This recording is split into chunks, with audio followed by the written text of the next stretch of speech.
BFM Business présente la première cérémonie des trophées du Cercle de l'entreprise et de l'intérêt général. Avec Pauline Tadevin et Stéphane Soumier. Bonsoir à tous. On se permet une nouvelle fois de modifier vos habitudes, une nouvelle fois pour la bonne cause et une nouvelle fois pour une opération qu'on a menée sur BFM Business pendant plusieurs mois, en l'occurrence le Cercle de l'entreprise et de l'intérêt général. 5 mois de campagne animée par Pauline Tadevin qui est à mes côtés et qui va co-animer cette émission pendant 1 heure, cette émission qui est évidemment une cérémonie. Le cercle de l'entreprise et de l'intérêt général, au départ, alors il y a une réflexion évidemment qu'on va largement détailler durant cette heure de cérémonie et cette heure d'émission, mais il y a en fait un baromètre qui interrogeait les Français sur la façon dont ils voyaient les missions de l'entreprise, hein, Pauline. Oui, et ces Français, ils ont distingué 5 thèmes comme étant ceux desquels les entreprises doivent se saisir pour faire avancer les choses en matière d'intérêt général. Alors il y a l'emploi, il y a l'éducation, il y a la santé, la sécurité et l'environnement. Ce sont les 5 thèmes prioritaires. Et là-dessus, les entreprises doivent prendre les choses en main. Ce baromètre, il nous a dit quelque chose aussi très intéressant. 73% des Français considèrent que ce sont bien aux entreprises de prendre ces sujets-là en main. Seulement 27% pensent que l'État a quelque chose à faire là-dedans. Voilà pour ce baromètre qui nous a servi effectivement de socle pour organiser nos émissions. Chaque thème, une émission. Chaque émission, un thème. Et à chaque émission, 3 entreprises sont venues nous raconter ce qu'elles faisaient en matière d'emploi, d'éducation, de santé, de sécurité et d'environnement. Et elles ont été jugées par des membres du Cercle de l'entreprise et de l'intérêt général qui ont voté le mois dernier pour désigner leurs entreprises préférées. Eh ben, on va demander à Christian Schmitt de la Brélie parce que évidemment Clésia est au cœur de l'ensemble de cette initiative et donc il va venir nous rejoindre et on va ensemble poser le décor.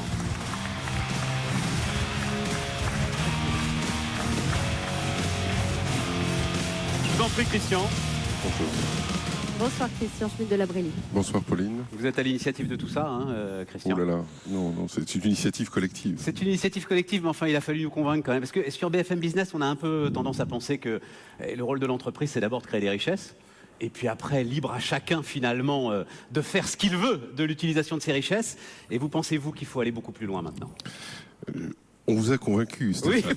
Oui. On vous a convaincu que finalement le le rôle de l'entreprise pour créer encore plus de richesses, c'est de s'occuper davantage d'intérêt général.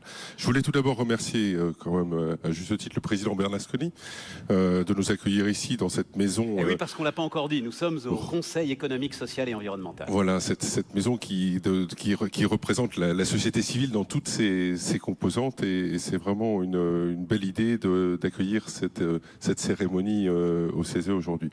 Au niveau de Clésia, nous sommes un assureur d'intérêt général, ce qui nous permet en prévoyance et santé de protéger un certain nombre d'entreprises et de salariés. Et à ce titre, nous sommes un véritable observatoire de l'intérêt général. Et on s'était posé la question, Pauline, il y a quelque temps, finalement, qu'est-ce qu'en pensent les Français entre l'entreprise et l'intérêt général ? Est-ce que vous avez été étonné, Christian Schmitt de la Brélie, des résultats de cet observatoire, de ce baromètre ? Je le disais, c'est aux entreprises de prendre les choses en main. L'État, il est un petit peu empêtré, il ne peut pas s'occuper de ça. Ça vous a étonné ? Ce baromètre qu'on a lancé il y a 3 ans est parti d'une intuition et finalement ça a été une conviction. Mais surtout les lignes bougent. Il y a 3 ans, on est passé de 28% de conviction des Français sur le rôle de l'entreprise en matière d'intérêt général, puis 51% et maintenant plus de 70% des Français se posent comme rôle moteur de l'entreprise en la matière. Donc en quelques années, ça a beaucoup accéléré. Les entreprises qui sont venues en plateau sur BFM Business, on a parlé de grandes entreprises, de petites entreprises. Là aussi, il y a des choses qui vous ont vraiment étonné, des initiatives qui vous ont le plus marqué. Vous avez senti un vrai dynamisme ? Un beau sujet qui était celui du cercle. D'abord, une intelligence collective des femmes et des hommes, des chefs d'entreprise qui sont absolument convaincus au niveau des membres du cercle du rôle de l'entreprise en matière d'intérêt général, qui savent dans leur propre maison comment ils donnent du sens dans leur stratégie, comment ils donnent du sens dans l'action de leurs salariés, dans leurs produits, dans le contexte environnemental, mais surtout de voir un peu le panel des grandes entreprises et de la richesse des start-up en la matière qui sont particulièrement exceptionnel. Vous avez été étonné du fait rapidement que l'environnement arrive si bas dans le baromètre, puisque c'est le dernier des sujets finalement qui est désigné par les Français comme étant important. Notre analyse est vraisemblablement passée de l'environnement qui était une des premières actions quasiment obligatoire à travers des fameux rapports dits de RSE dans les entreprises, et sur lequel aujourd'hui les entreprises ont peut-être intégré complètement l'environnement, et donc la perception des Français fait que ça y est, c'est fait, donc passons sur les autres sujets de l'intérêt général. Allez, on rentre dans le dur et on va ensemble, merci Christian Schmitt de la Brélie, restez avec moi puisqu'on va ensemble lancer le premier des thèmes de cette cérémonie, et évidemment le premier des thèmes, donc ce que les Français ont mis au sommet des nécessités et des devoirs de l'entreprise d'une certaine manière, c'est évidemment l'emploi.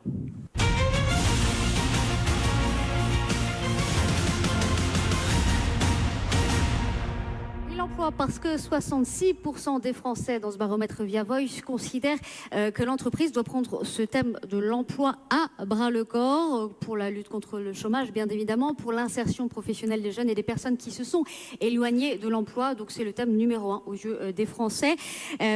Pour en parler avec nous, nous demandons de venir sur scène Virginie Segers, spécialiste de l'entrepreneuriat social en France.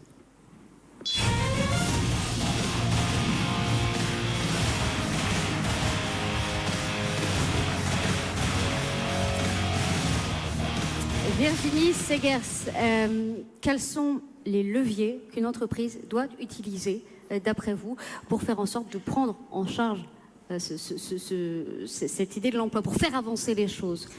Elle en a beaucoup, et il se trouve que depuis 20 ans, moi-même, je me consacre à rapprocher des initiatives privées et l'intérêt général. Le premier levier auquel je me suis consacrée pendant longtemps, c'était celui de la philanthropie, du mécénat, en aidant des entreprises à créer des fondations. Et puis plus tard, je me suis davantage intéressée au cœur du réacteur, à la responsabilité sociale, environnementale des entreprises, et tenter modestement de faire en sorte que les entreprises tentent d'avoir un impact au cœur même de leur activité, qu'elle soit économique ou commerciale. Et puis, il y a les entrepreneurs sociaux. Les entrepreneurs sociaux, c'est encore une race différente. Il se trouve que je suis cofondatrice du mouvement des entrepreneurs sociaux, donc je les aime et les connais bien. On va d'ailleurs en récompenser plusieurs ce soir. Ce sont des entrepreneurs qui se lèvent le matin avec une finalité sociale, de répondre à une urgence, et notamment à celle de l'emploi et de l'insertion. Est-ce que vous avez l'impression que les choses ont évolué depuis 20 ans, que vous travaillez sur ces sujets-là? Considérablement. D'abord, les acteurs se sont structurés. Ensuite, beaucoup d'entreprises ont pris conscience de leur rôle au sein de la société, de leur mission élargie.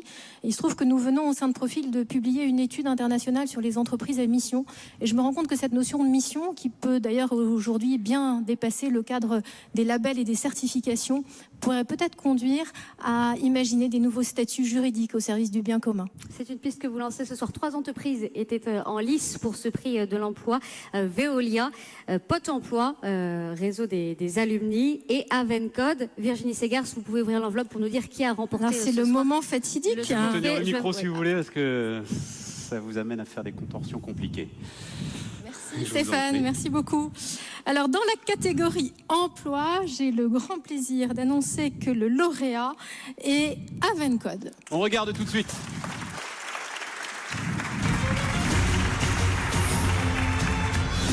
Laurent Delannoy a créé Avencode il y a un peu plus d'1 an. À l'origine, il est parti de ce simple constat. Le marché français fait qu'il manque à peu près 15 000 développeurs ou testeurs de qualité par an.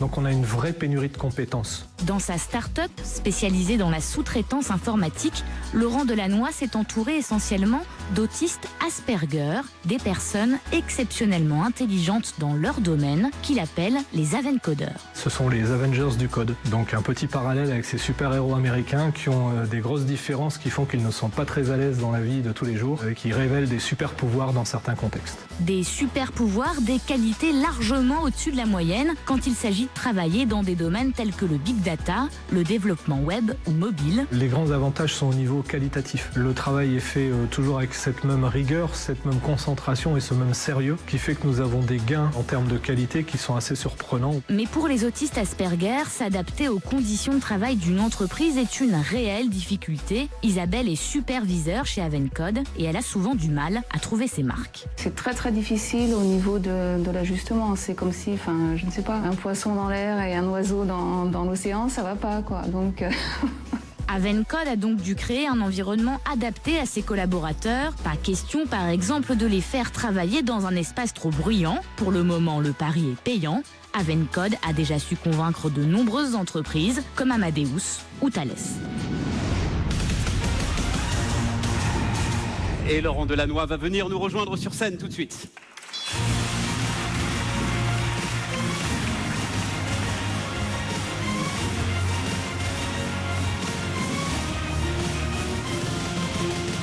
Venez là, monsieur Delannoy.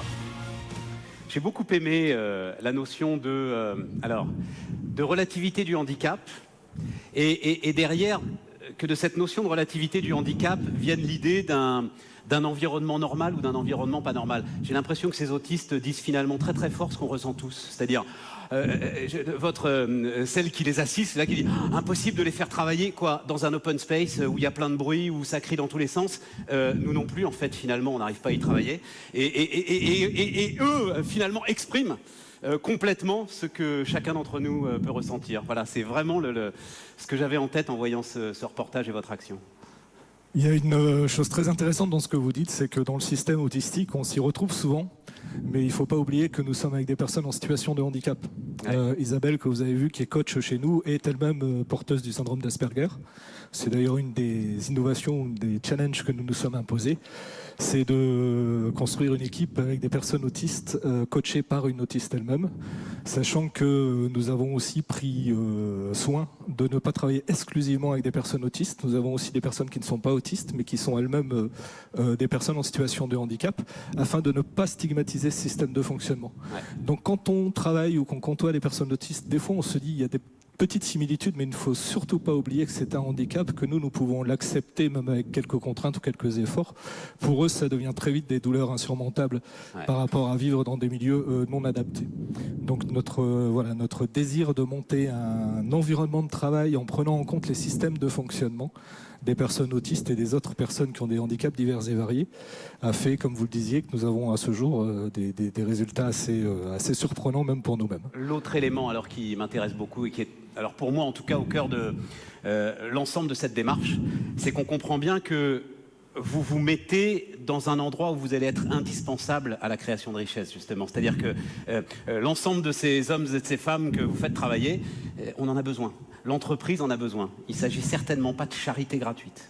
Ah non, surtout pas. C'est la grosse différence. Notre challenge, c'est de pouvoir prouver au monde de l'entreprise et même à la société en général que travailler avec des personnes en situation de handicap est un minimum qualitatif autant que travailler avec une société dite ordinaire. Ouais. C'est un pari qu'on a monté, qui s'est monté sur du papier. Il y a des belles entreprises, il y a des associations, il y a une région aussi qui nous a bien aidés à monter ça. Et là, on est après 19 mois ce mois-ci de création. On est à une belle réussite. Parce que comme vous le disiez, on a réussi à gagner la confiance de grands groupes déjà, de start-up aussi qui nous font confiance. On a même là en ce moment en train de finaliser, si je peux me permettre, je peux le dire. Rapidement parce que on va vite. Un contrat avec une très belle entreprise qui s'appelle Quant et qui n'a elle-même aucune contrainte sociale et qui donc vient chercher chez nous cette qualité. Et pour revenir à votre question, travailler avec des personnes autistes Asperger, c'est se permettre d'avoir accès à des compétences spéciales, mais des compétences qui apportent beaucoup aux entreprises. Bon ben merci, on vous remet votre prix. Virginie Segers, je vous remercie de le plaisir de nous vous avoir remettre accompagnés. Sur une cause qui est en effet d'intérêt général et pleinement traitée avec une dynamique économique. Vous êtes pleinement un entrepreneur social. Merci. Merci beaucoup. Merci à tous les deux. Et nous allons aller tout de suite vers le deuxième des thèmes. Là encore, j'insiste et vous verrez pourquoi c'est important tout à l'heure. Le deuxième des thèmes que les Français interrogés à travers le baromètre du cercle de l'entreprise et de l'intérêt général ont placé comme la deuxième des priorités que pourraient avoir les entreprises justement au service de cet intérêt général. Et ce deuxième thème, c'est l'éducation.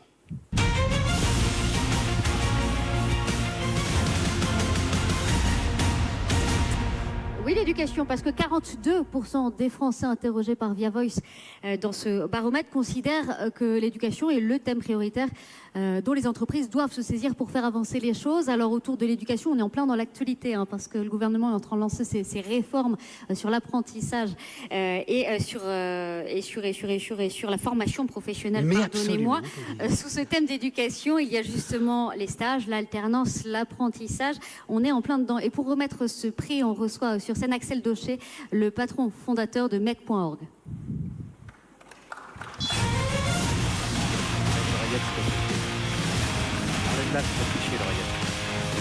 Bonsoir. Bonsoir Axel Daucher, merci d'être avec nous. Donc MEC.org, plateforme de collaboration citoyenne, c'est un site internet où tous les citoyens peuvent venir donner leur avis. En une de votre site internet, il y a cette phrase: la politique ne suffit plus, faisons bouger les choses. Ça revient tout à fait à ce baromètre via Voice pour Clésia qui nous disait que les Français pensent que ce sont les entreprises qui peuvent faire le mouvement. Je pense que le fait que les entreprises fassent ce mouvement-là, qu'ils rejoignent les citoyens qui manifestement sont prêts à le faire, c'est pas seulement un enjeu de résoudre des problèmes, c'est beaucoup un enjeu de résoudre des problèmes, c'est aussi par l'action commune qu'on va reconstruire le socle de la société. Et c'est en ça que cette démarche, quand on a parlé avec Christian, était vraiment fondamentale, parce que par cette caractérisation de ce cercle, on a vraiment pu voir des occasions où une entreprise sociale a réussi à inventer un nouveau système, et des gens ensemble ont reconstitué une partie commune de la société, ce qui est le socle durable de la politique. Donc les deux se servent l'un et l'autre. Toujours sur ce site, Axel Daucher, il y a une question, puisque vous posez des questions: comment réformer l'école? C'est quoi les réponses des Français? Comment on réforme l'école? Bah oui, c'est une question vaste. Vous avez une minute. Vous avez effectivement une minute. Alors en fait, l'éducation est le thème qui a le plus de succès. C'est-à-dire que n'importe quelle question sur l'éducation génère énormément de contributions. Alors en particulier l'école primaire. L'école primaire est un sujet qui touche énormément les Français. Mais ce qui caractériserait le plus ça, c'est pas seulement les questions, parce qu'on a plein de solutions sur des cours de coding, beaucoup de discussions sur le mode d'éducation. C'est la profusion des solutions. Je crois que l'éducation, de tous les thèmes qu'on va voir ce soir, est le domaine sur lequel les initiatives individuelles, les entreprises ont le plus à apporter au reste de la population pour former tout au long de la vie, pour améliorer l'école primaire. Et c'est ça. C'est vraiment ça le bénéfice de cette cause. Parmi les 3 entreprises qui sont venues en plateau pour raconter ce qu'elles faisaient en matière d'éducation, il y a eu Veolia qui embauche 1000 personnes, 1000 alternants, 1000 apprentis par an. Et il y avait 2 EdTech, ce qu'on appelle des EdTech, Corp Academy et Open Classroom. Axel Daucher, qui remporte le prix de l'éducation ce soir. Attention, attention. Donnez-moi. Roulement de tambour. Oui, mais comme on n'a pas les roulements de tambour, allez-y, Axel, allez-y. Ouais, il manque quelque chose. Alors, dans la catégorie éducation, le trophée est remis à Open Classroom. On regarde ça tout de suite.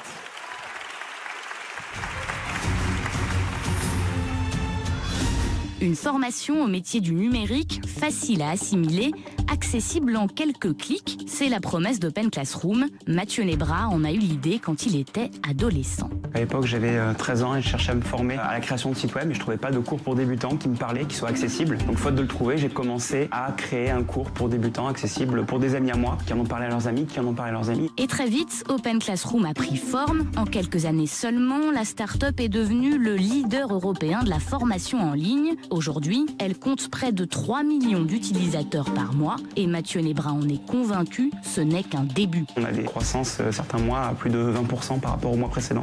Donc on est dans une phase de très forte croissance. Cours de marketing digital, de management ou de design, près de 1300 formations sont disponibles sur le site d'Open Classroom. Certaines d'entre elles débouchent sur des diplômes de Bac+2 à Bac+5, reconnus par l'État, des formations sur le modèle, satisfaits ou remboursés. Dans les 6 mois après le diplôme, si vous ne trouvez pas d'emploi, on vous rembourse votre formation. Les élèves d'Open Classroom viennent d'horizons très différents, étudiants curieux, décrocheurs scolaires ou actifs en reconversion. C'est le cas de Sylvie Masset, professeure de mathématiques depuis 20 ans et qui cherche donc un nouvel emploi. Si j'étais en présentiel, forcément je demanderais, quand j'ai un problème, je demanderais à quelqu'un qui est là, qui pourrait me montrer.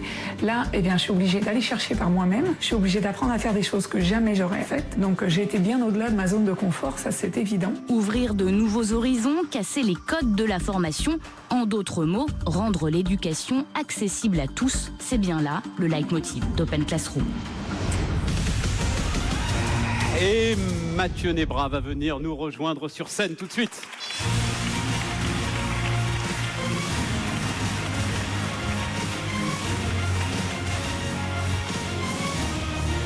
Bonsoir Mathieu. Bonsoir. Je crois qu'on vous a remis à peu près tous les prix qu'on pouvait vous remettre. Je suis en train de me faire la réflexion. C'est ça.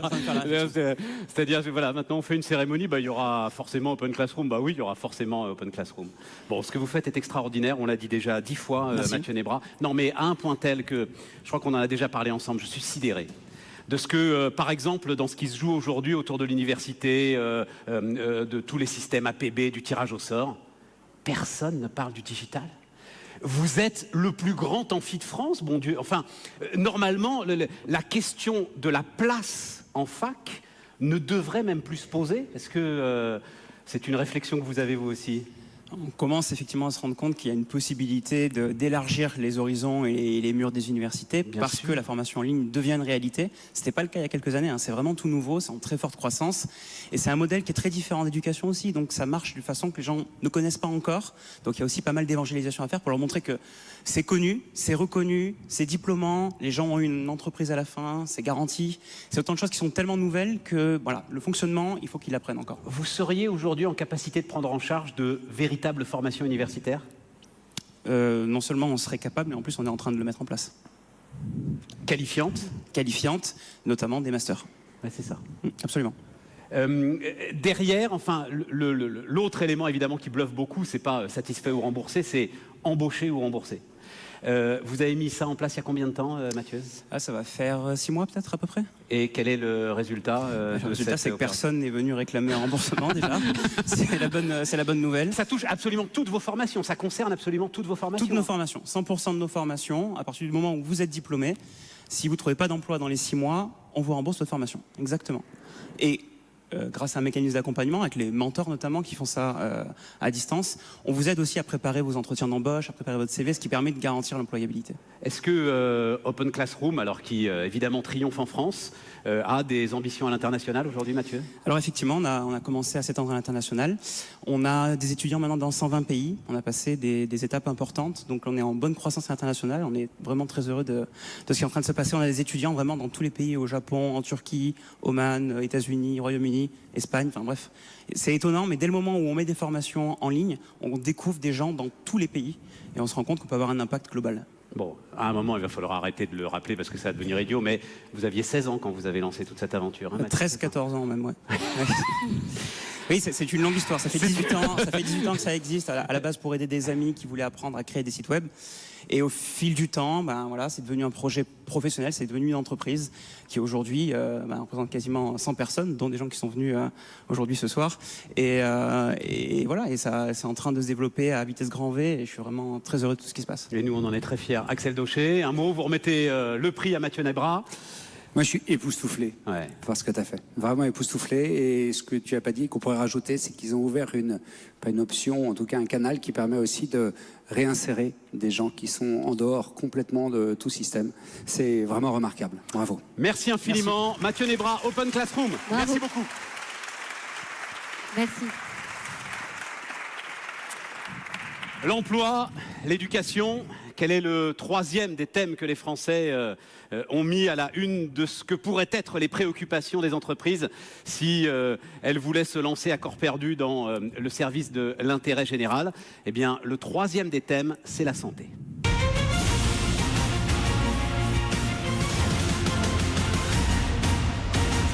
Oui, parce que toujours dans ce baromètre Via Voice pour Clésia, 37% des Français considèrent que la santé, c'est le thème dont les entreprises doivent se saisir pour faire avancer les choses. Alors ça englobe quoi ? Ça englobe les services pour améliorer le quotidien des salariés, comme des gardes d'enfants, comme les modes de transport, la qualité des équipements et des postes de travail, un environnement de travail confortable aussi pour les salariés et aussi un accompagnement sur la santé pour les salariés. Pour remettre ce prix du cercle de l'entreprise et de l'intérêt général sur la santé, je demande à Nicolas Sekaki, le patron d'IBM France, de nous rejoindre sur scène. Bonsoir. Bonsoir. Bonsoir. Bonsoir Nicolas Sekaki. Quels sont les leviers qu'une entreprise comme IBM, par exemple, peut utiliser pour améliorer la santé de ses salariés ? Je pense qu'on est tous préoccupés par la santé, par le bien-être de nos collaborateurs. Alors, on travaille tous, bien évidemment, sur les environnements, sur les bureaux, sur les services qu'on peut leur apporter. Ce que montre l'étude et ce qui est la demande, en fait, c'est aussi qu'on s'occupe de leur santé, qu'on leur permette aussi d'avoir des outils qui sont bien sûr respectent la santé, mais aussi qui leur permettent de faire de la prévention. Et donc, ils demandent à l'entreprise d'être de plus en plus présent dans ce secteur-là et de pouvoir les accompagner s'ils le souhaitent, ainsi que leur famille, en fait. Parce que si un salarié va bien, s'il est confortable, s'il est en bonne santé, c'est toujours un plus aussi pour l'entreprise, c'est davantage de productivité. Je pense que d'abord, c'est une mission, on doit le faire. On doit faire en sorte que les collaborateurs se sentent bien dans l'entreprise et soient en bonne santé. Je crois que c'est aussi pour ça que l'État est là, c'est aussi pour ça que les entreprises sont là. Et c'est vrai que quelqu'un qui est en bonne santé, en principe, travaille bien. Vous, chez IBM France, votre truc, c'est l'intelligence artificielle, si je puis dire, avec Watson, le programme Watson. Vous travaillez notamment à la lutte contre le cancer avec Watson. Oui, en fait, c'est vrai qu'on travaille sur l'intelligence artificielle. Les médecins ont tapé à la porte en disant est-ce qu'on ne peut pas utiliser l'intelligence artificielle pour mieux faire notre travail?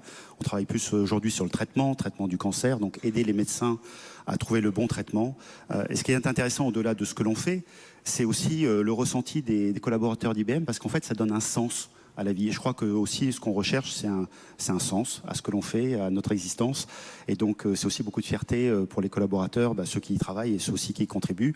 Puis si on peut avancer si on peut aider à faire en sorte que la santé aille mieux, on en est ravis également. Alors il y avait 3 entreprises qui concouraient pour ce prix santé dans le cercle de l'entreprise et de l'intérêt général.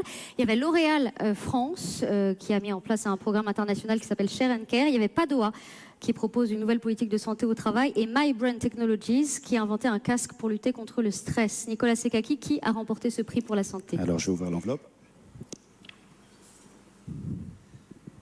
Alors, dans la catégorie santé, le trophée est remis à MyBrain Technologies. Et on voit ça tout de suite.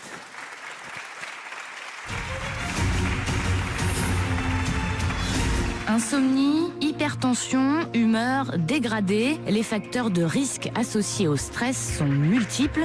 C'est pour lutter contre ce qu'il appelle la maladie du siècle que Johan Attal, chercheur en neurosciences, a fondé MyBrain Technologies il y a 3 ans. Vous avez plus de 15% de la population active qui est un facteur de risque pour des burn-out par exemple. Donc il y a un vrai besoin aujourd'hui qui existe. Les entreprises sont en train de s'ouvrir et de se dire on va investir dans la santé de nos collaborateurs. Et pour répondre à ce besoin, MyBrain Technologies a développé un casque baptisé MeloMind, un simple casque audio à première vue, mais qui va en réalité entraîner le cerveau à combattre le stress dans le temps. Victoria Roa Stevenson est neuroscientifique. Le casque va permettre à l'utilisateur de conscientiser les processus cérébraux qui sont impliqués dans la relaxation. Quand l'utilisateur va prendre conscience de ces processus, qu'il va apprendre à les moduler, au cours du temps, il va renforcer cette capacité en fait à moduler volontairement ces processus comme s'il faisait du sport. Un sport cérébral qui se pratique aussi bien à la maison que dans l'open space. Sophie Dufort, responsable qualité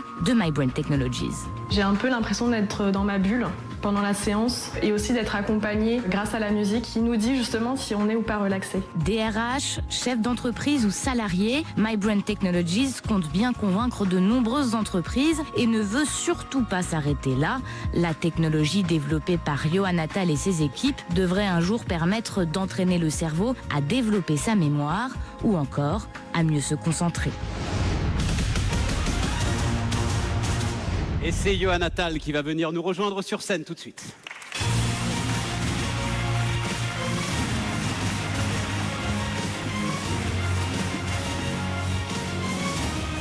Bon, Johan Attal, on se rend bien compte, et on l'a dit dans ce film, que votre ambition va beaucoup plus loin, finalement, que ce casque, qui est une sorte de démonstration de savoir-faire.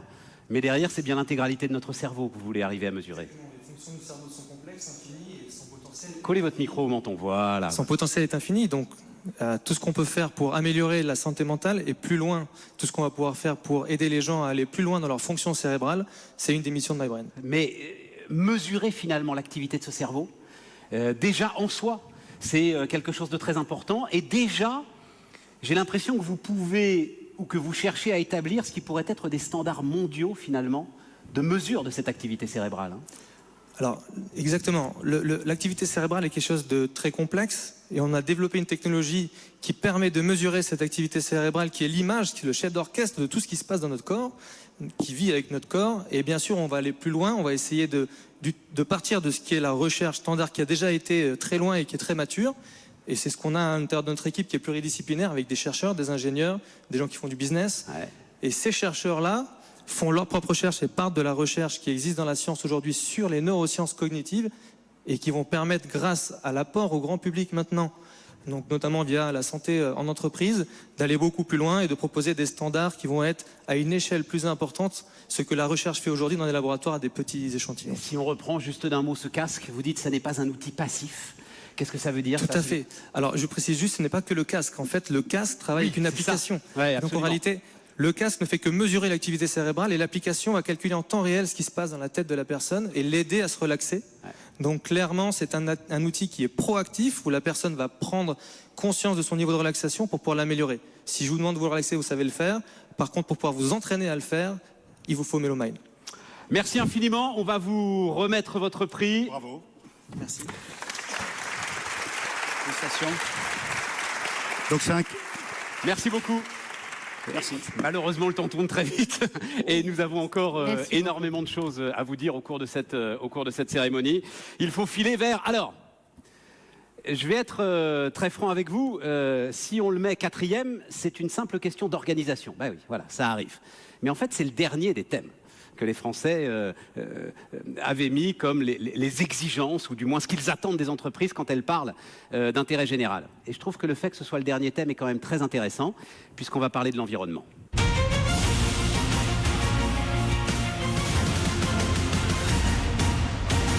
Eh bien oui, c'était le dernier thème de ce baromètre Via Voice. Donc seulement 27% des Français considèrent que l'environnement, c'est le thème principal dont les entreprises doivent se saisir pour faire avancer les choses.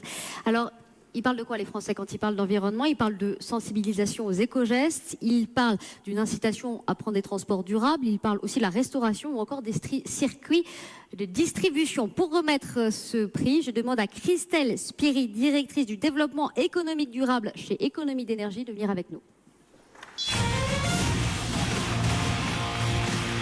Bonsoir. Bonsoir Christelle Spiri, merci d'être avec nous. Est-ce que vous pensez qu'il y a une réelle prise de conscience des entreprises? C'est paradoxal le fait que 27% des Français seulement pensent que ce thème est important, Christelle Spiri. Ça veut dire quoi? Ça veut dire qu'ils n'en ont rien à faire, les Français? Heureusement non. Effectivement, le chiffre de 27% paraît faible. Quand on regarde la donnée brute, ça paraît faible. Après, ce que je peux vous dire, nous, au quotidien, on voit une réelle prise de conscience.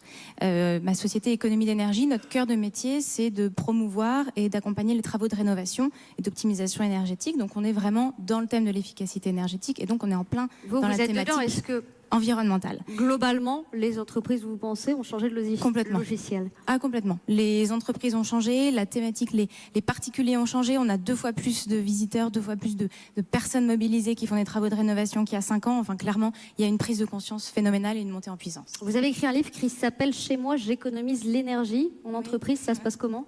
Oula. Alors, ce livre est vieux, il date de 2010, il faut d'ailleurs qu'on le réactualise. En entreprise, ça se passe bien. Les entreprises ont certaines d'entre elles des contraintes qui les obligent à rénover. Les autres le font par pure motivation et parce qu'elles ont également intégré la composante. Alors les 3 entreprises qui sont venues sur BFM Business pour nous présenter ce qu'elles faisaient en matière d'environnement, c'est Maison du Monde, qui agit notamment dans la traçabilité du bois et l'arrondi en caisse. Lemon Tree, recyclage de canettes et de gobelets. Elle propose des machines et Tricycle Environnement, et qui fait du recyclage de déchets et de matériel de bureau. Qui, Christelle Spiri, remporte ce prix de l'environnement ce soir? Alors, dans la catégorie environnement, le trophée est remis à Tricycle Environnement. Que l'on va regarder tout de suite. Collecter, trier, recycler.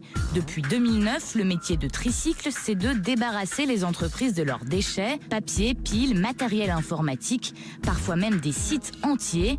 En 3 ans, plus de 20 000 postes de travail ont été récupérés par la start-up, des volumes qui ont donné une idée à Xavier Porchier, le fondateur de Tricycle. Les grosses entreprises, quand elles déménagent, ont une tendance à laisser tout leur mobilier sur place et donc elles se débarrassent alors de mobilier encore en parfait état, même souvent encore très récent et de grande qualité. Et c'est là qu'on intervient. Il y a 2 ans, ans, Xavier Porchier a créé Tricycle Office, un site de revente de meubles d'occasion. Le service a séduit ICAD. Pendant 15 jours, Tricycle a investi les 22 000 m² de bureaux du groupe. Pour Christophe Gruot, le directeur des équipements d'ICAD, faire appel à la start-up a été une évidence. C'est important de réutiliser le mobilier ou de recycler en tout cas les matériaux. On ne peut pas imaginer que ces objets qui ont de valeur au moment où on les utilise n'en ont plus demain. ICAD, mais aussi Foncia, Air Liquide, Vinci ou encore Plastic Omnium ont déjà fait confiance à Tricycle, qui est en pleine croissance. Xavier Porchier. En 2015, on faisait 800 000 € de chiffre d'affaires. En 2016, on était sur 1,3 million. Et sur 2017, on est sur un objectif de 2 millions d'euros. Fort de cette réussite, Xavier Porchier insiste. À l'origine, son objectif, c'est l'insertion professionnelle, faire revenir dans le monde du travail ceux qui s'en étaient éloignés. Il emploie aujourd'hui 27 personnes d'une dizaine de nationalités différentes. Venir nous rejoindre sur scène tout de suite.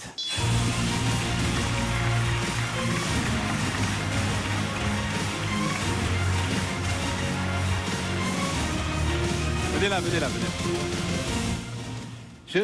Je m'interrogeais sur le business model, c'est-à-dire que les entreprises vous les donnent, les meubles, c'est ça? Non. Alors, le micro, là-haut, tout là-haut. Alors, les entreprises, non, ne nous le donnent pas parce que c'est dans le cadre d'une prestation de vidage.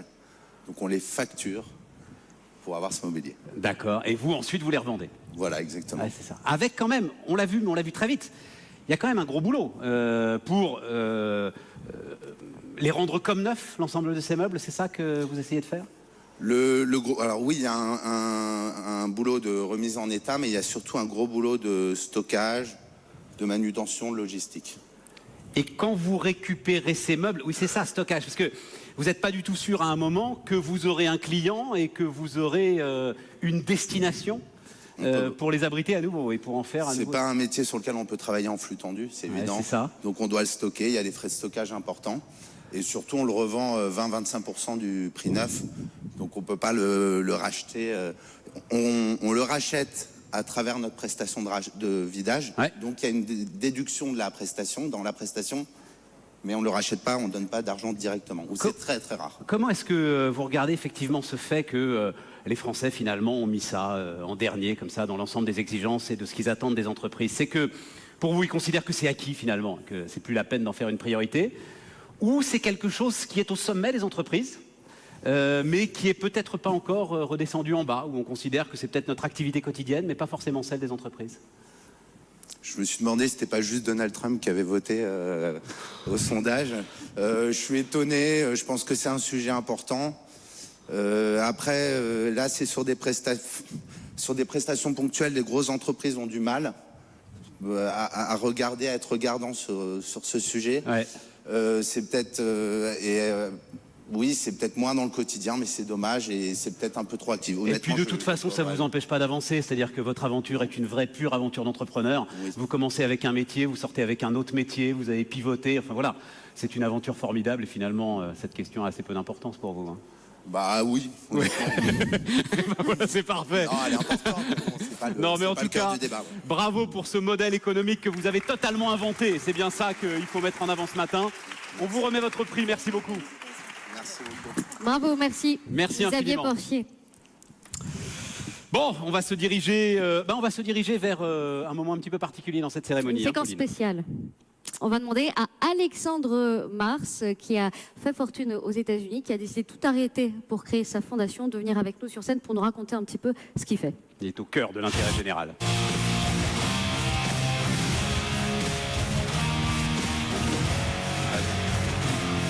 Bonsoir Alexandre Mars.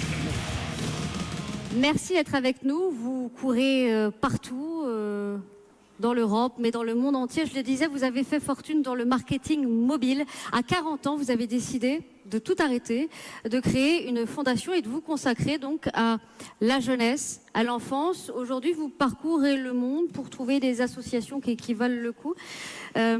Comment ça se passe la vie d'Alexandre Mars aujourd'hui? Merci de m'avoir invité. Ça se passe très bien. Vous n'arrêtez pas de bouger, des projets dans tous les sens. Oui, mais alors, je veux préciser la question. Est-ce que vous promouvez une nouvelle forme de don? Et parce que le temps tourne très vite, Alexandre, et je voudrais que vous insistiez là-dessus. C'est-à-dire que c'est une entreprise, votre fondation, et je voudrais que vous nous en donniez le modèle, justement. Le monde est en train de changer. On le voit tous les jours, et les gens, ils veulent avoir plus. Et en particulier les gens, c'est ces jeunes de moins de 30 ans. Cette génération qui arrive aujourd'hui, et on le sait très bien pour tous ceux qui passent un peu de temps avec cette génération des millénials, les générations Y et Z, bah, c'est plus la même chose. Il y a quelques années de ça, Stéphane, notre génération, elle était intéressée essentiellement par, ici, son nombril. Elle était intéressée par son futur à elle. C'est l'inventeur du marketing mobile qui vous parle, quand même. Voilà, c'était le selfie. Et la génération qui arrive aujourd'hui, c'est une génération qui est intéressée par le nous, par le partage. Alors évidemment, aujourd'hui, tous les jours, on le voit. On est ici à Paris, mais on voit ça dans tous les pays du monde. Les difficultés ne s'arrêtent pas. Et ce qui est intéressant, c'est que par exemple, prenons un exemple très simple. Qui ici et qui nous regarde a un iPhone, un produit Apple? Levez la main. On va dire, Stéphane. Et les gens devant leur télé. Ah bah oui, bien sûr, bah évidemment. Voilà. Donc, si on pose une question simple, qui n'était pas forcément une problématique il y a quelques années de ça, Apple fait 60 milliards de profits. Est-ce qu'Apple paye ses impôts en France, Stéphane? Non, ne me branchez pas là-dessus parce que on va pas être d'accord, Alexandre. Non, on va pas être d'accord. Apple crée de la richesse, Apple crée des emplois, Apple crée des systèmes extraordinaires pour nous permettre d'aller plus vite et d'être plus efficaces. Voilà, c'est la génération du moi. C'est la génération où, évidemment, créer la richesse n'est pas uniquement une chose. Et la génération qui arrive, la génération qui a moins de 30 ans... Elle veut taxer, vous voulez dire? Non, c'est pas ça qu'elle veut. Non, c'est pas ça qu'elle veut. Elle veut que le partage existe. Et ce partage-là, Stéphane, si vous considérez que c'est normal de créer autant de richesses et de partager aussi peu, là, c'est vrai qu'il y a un souci. Parce qu'aujourd'hui, le monde a changé. Alexandre Marx, vous dites effectivement quelque chose qui rejoint le baromètre Fair Voice. Vous êtes au cœur de la discussion. Je le disais, 73% des Français pensent que c'est aux entreprises de prendre les choses en main. On est tout à fait dans le sujet. Vous dites que les gouvernements sont surendeettés, c'est donc aux entreprises de prendre les choses en main. Vous proposez que chaque entreprise donne 1% de ses profits pour une cause. Vous l'avez répété plusieurs fois, c'est vraiment une proposition à laquelle vous tenez vraiment. En fait, ce qu'on regarde aujourd'hui, c'est que les solutions existent. C'est ça que vous dites, Pauline. Les solutions existent aujourd'hui. Donc ça, juste avant, vous avez quelqu'un qui était finaliste qui faisait l'arrondi à la caisse.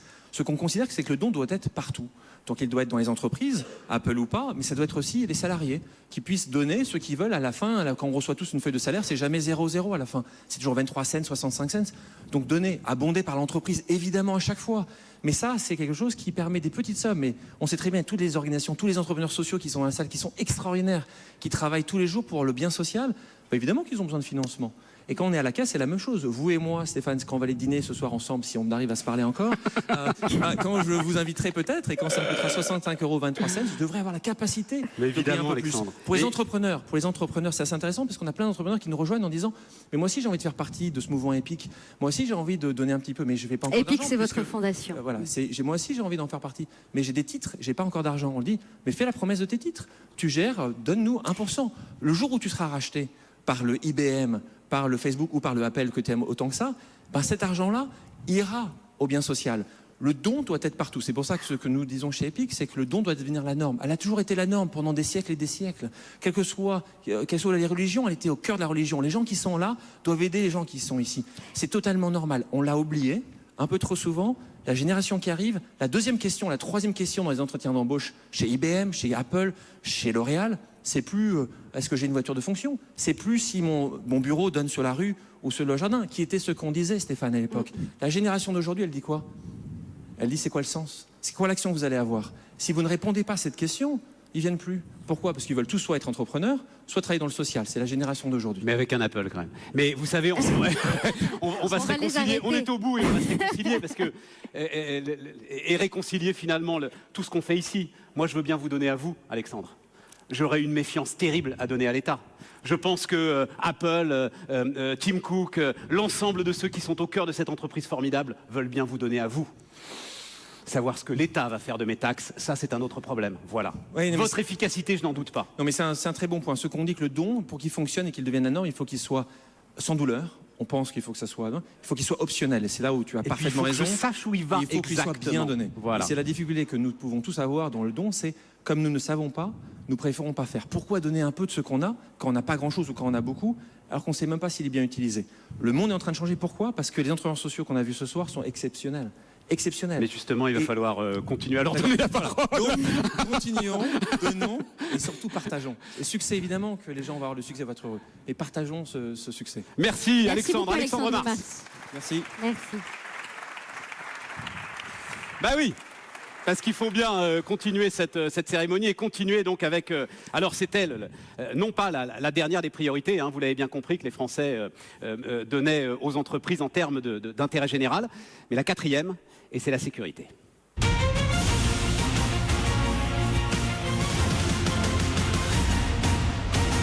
Et là, c'est 38% des Français, 38% des Français qui considèrent que les entreprises doivent se servir de ce sujet, de la sécurité, en priorité pour faire avancer les choses. Ils entendent quoi, les Français? Ils entendent sécuriser les postes de travail et leur environnement de travail, bien sûr, sensibiliser les salariés à la cybersécurité et former les salariés au risque du terrorisme. Pour donner ce prix sur la sécurité, j'appelle sur scène Éric Léandri, le patron fondateur de Quant, le moteur de recherche.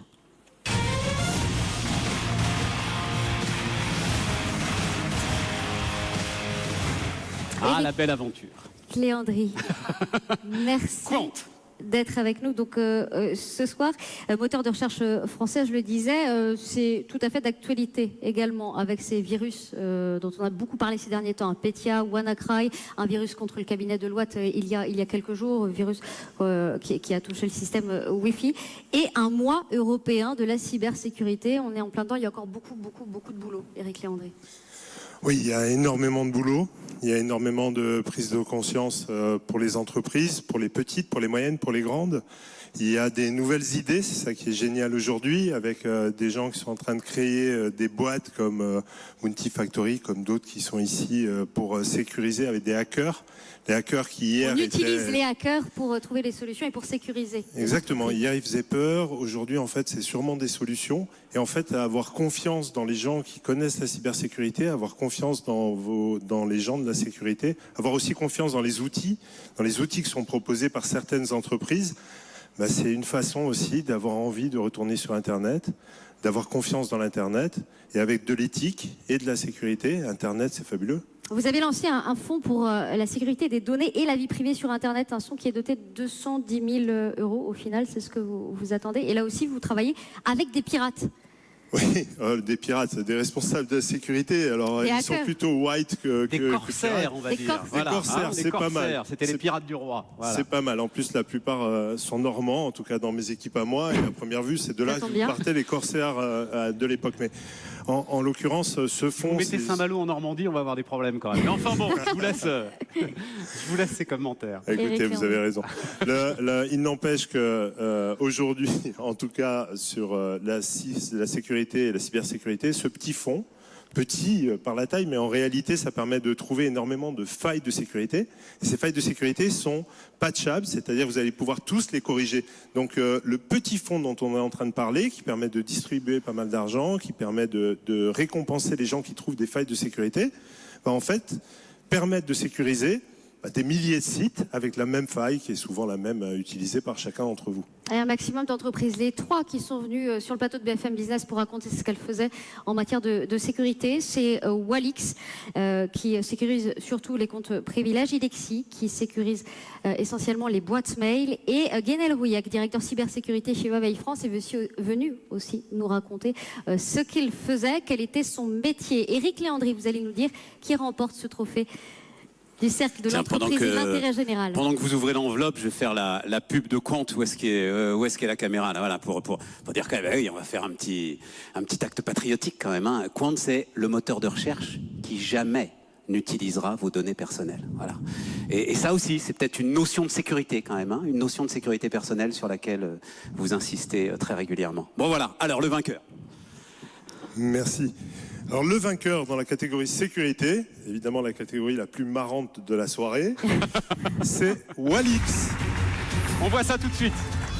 Les entreprises ne se demandent plus si elles vont être la cible d'une attaque informatique, mais plutôt Quand cela va se passer? La menace s'est généralisée. 80% des entreprises françaises en ont été victimes cette année. Jean-Noël de Galzin, fondateur de Walix. Les cyberattaques augmentent à peu près de 50% par an en France, globalement 40% par an dans le monde. C'est une tendance lourde qui va continuer à s'amplifier parce qu'aujourd'hui les entreprises qui sont attaquées sont obligées de dire quand elles sont attaquées. Depuis 2003, Walix protège les données, serveurs, terminaux et objets connectés. Aujourd'hui, l'éditeur de logiciels parisien accompagne 500 entreprises dans 33 pays, des artisans aux multinationales. Jean-Noël de Galzin. Ça fait partie de l'hygiène numérique, l'hygiène informatique, de savoir utiliser le numérique sans que ça puisse se retourner contre soi, contre son entreprise ou son entourage. Et effectivement, c'est un enjeu dans la transition numérique pour qu'elle soit durable. En 2013, Jean-Noël de Galzin a cofondé Exatrust, un groupement de 29 PME et ETI françaises du secteur de la cybersécurité.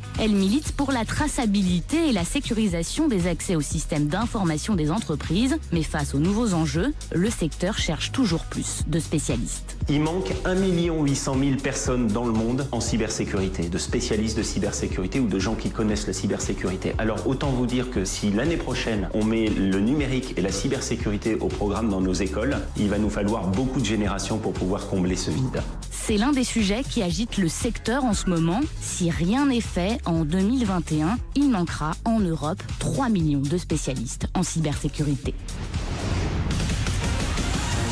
Et Jean-Noël de Galzin va venir nous rejoindre sur scène. Venez.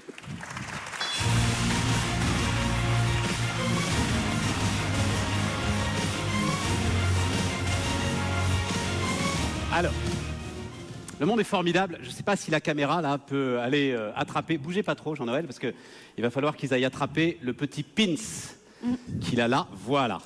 Vous vous rendez compte qu'avec Jean-Noël de Galzin, on est quand même au sommet de ce que le 21e siècle peut apporter en termes de modernité. Le mec se balade avec un pins quand même. Et une cravate. Non, enfin, je veux dire, c'est quand même ahurissant. Avec un pins, mais ce pins, c'est Exatrust. Vous me racontez Exatrust, Jean-Noël de Galzin, D'abord, au-delà de Walix. le pins, je vous rappelle que toutes les stars de rock ont animé tous nos pins pendant des années. Et donc, oui, c'était les années 80, si vous voulez. Rester rock, c'est moment, resté éternellement moderne. Non, mais je sais pas, un petit diagramme qui bougerait, enfin quelque chose d'un peu moderne, quoi. Bon. Non, allez-y. Bon, alors... Donc, Exatrust. Oui, alors d'abord, donc au départ, je suis entrepreneur, j'ai créé Walix pour se focaliser sur toute sécurité, protection contre les fuites de données, les actifs des entreprises. Et effectivement, lorsqu'on crée une entreprise dans la cybersécurité aujourd'hui, on s'aperçoit qu'on fait face à plusieurs montagnes. Les montagnes, c'est pas forcément de convaincre ou autre. Les montagnes, c'est que les entreprises manquent de ressources, la sécurité, c'est compliqué, le numérique, ça va très très vite. Les usages changent continuellement et en fait on est dans un espèce d'état d'urgence. Et donc on est dans cet état d'urgence, ça veut dire qu'autour d'une entreprise qui veut devenir un leader dans la cybersécurité, eh bien il faut attirer des talents en permanence, attirer les meilleurs, le génie français des mathématiques, il faut qu'ils travaillent dans la cybersécurité autant que dans le numérique. Ensuite, je pense qu'il y a un autre aspect qui est important, c'est que pour réussir rapidement, on ne réussit pas seul. Il y a une chose qui est importante, par exemple, l'autre jour, j'ai dîné avec mon associé, on a eu la chance de dîner avec Marc Lièvremont, qui a amené 2 fois la France en finale. Il nous reste 2 minutes là, donc... et il nous a dit, la résilience, dans la sécurité, dans l'éloge de la résilience, le rugby, c'est il n'y a pas de loi du plus fort. Donc, il n'y a pas de loi du plus fort, ça veut dire qu'il faut aller chercher autour de soi, réunir autour de soi un écosystème de gens, un écosystème d'entreprises qui vont nous permettre de faire face à toutes les menaces face auxquelles on doit faire face aujourd'hui. Voilà. D'où l'idée de construire un groupement d'entreprises qui sont les pépites françaises de la cybersécurité et de l'emmener pour aller essayer de résoudre cette problématique d'urgence numérique. C'est un groupement, mais c'est un groupement. Et alors ça, au départ, ça heurte un peu, national, parce qu'on est sur un enjeu de souveraineté. Oui, alors ce sont des entrepreneurs et des entreprises qui ont une vision mondiale et qui ont une ambition à l'international, mais on n'a pas peur de dire qu'on est des entreprises d'origine française ou des entreprises françaises au départ, parce que la France a un savoir-faire en matière de cybersécurité, en matière de sciences, et donc parce qu'on part du marché mondial. Mais il y a une question de souveraineté, sans doute à l'échelle européenne d'ailleurs, mais il y a une question de souveraineté. On ne peut pas laisser les Américains s'occuper de notre sécurité digitale et notre sécurité numérique aujourd'hui. Alors on parle beaucoup d'intelligence artificielle, par exemple aujourd'hui. L'intelligence artificielle, c'est l'analyse des données. Et aujourd'hui, 90% de nos données partent aux États-Unis. Donc il y a un véritable enjeu de souveraineté à l'échelle européenne, à l'échelle française, à l'échelle mondiale. Et la vision européenne, c'est de dire on va protéger les données personnelles. Et nous, notre job, c'est de travailler sur la protection des accès, la protection des données personnelles et la résilience des systèmes d'information. Merci messieurs, merci de nous avoir accompagnés à l'issue de cette cérémonie. Pauline, Stéphane. merci d'avoir animé l'ensemble de cette opération sur BFM Business. J'espère que au cours de cette heure d'émission, on vous a donné des éléments pour réfléchir. Alors réfléchir au processus de création de richesse, ça c'est BFM Business. Et puis réfléchir à la façon dont chaque entreprise peut aujourd'hui se mettre au service de l'intérêt général. Ça c'est le cercle de l'entreprise et de l'intérêt général. Bonne soirée à tous.